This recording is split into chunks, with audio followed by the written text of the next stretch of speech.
Alors, dans cette vidéo, on va regarder comment on peut faire des calculs ou faire des graphiques pour des statistiques à deux variables avec cette calculatrice. Alors, puisqu'on fait des statistiques, la touche la plus importante, ça va être celle-ci, stat, puisqu'à chaque fois, il faut penser à bien aller sur cette touche-là quand on s'est trompé ou quand on veut revenir au menu précédent.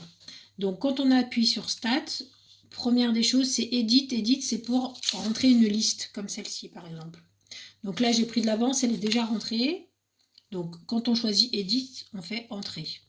La liste, là, elle est déjà toute rentrée. Si vous voulez modifier les valeurs ou tout effacer, vous allez dans les touches, dans la case qui vous convient et vous faites Supprime.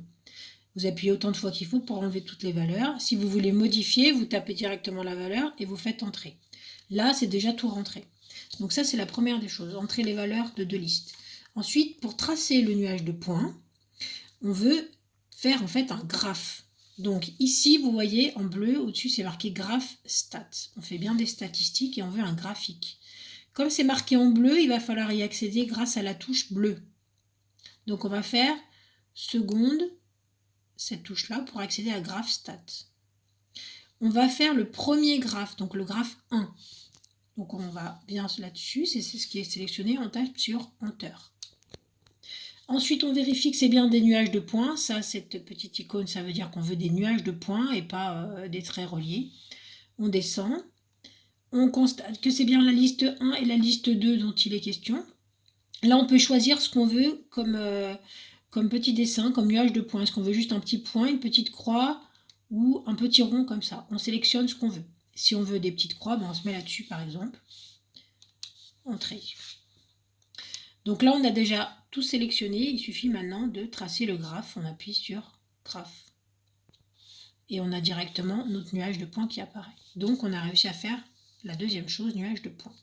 Si on veut calculer l'équation de la droite, qui est du genre y égale ax plus b, il faut qu'on aille à nouveau dans stat.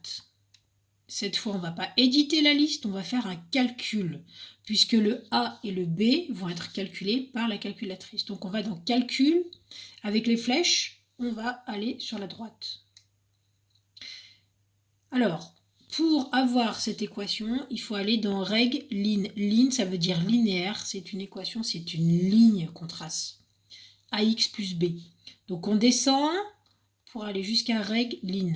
Une fois qu'on est sur le 4, on fait Enter. On vérifie, c'est bien la liste 1 et la liste 2 qui nous intéressent. On descend, c'est tout bon. On va dans Calcul qui clignote, là.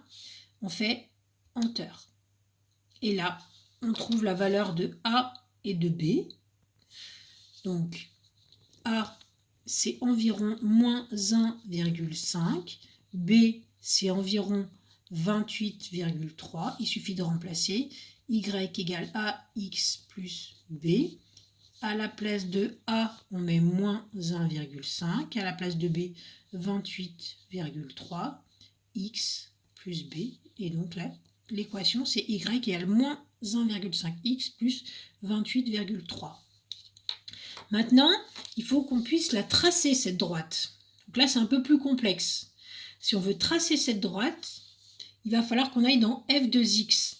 Parce que y, c'est la même chose que f de x. C'est une fonction qui dépend de x.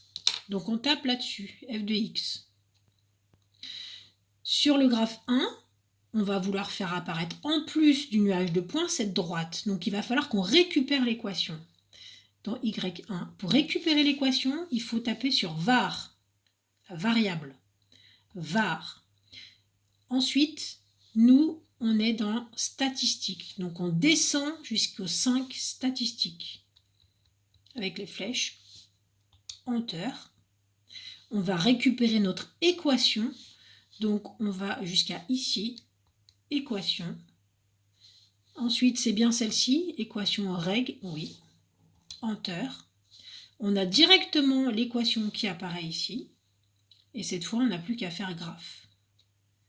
Et elle se trace automatiquement. Et on voit que c'est bien la droite qui passe à peu près par tous les points. Donc on a réussi à tracer cette droite. Maintenant, si on veut calculer la moyenne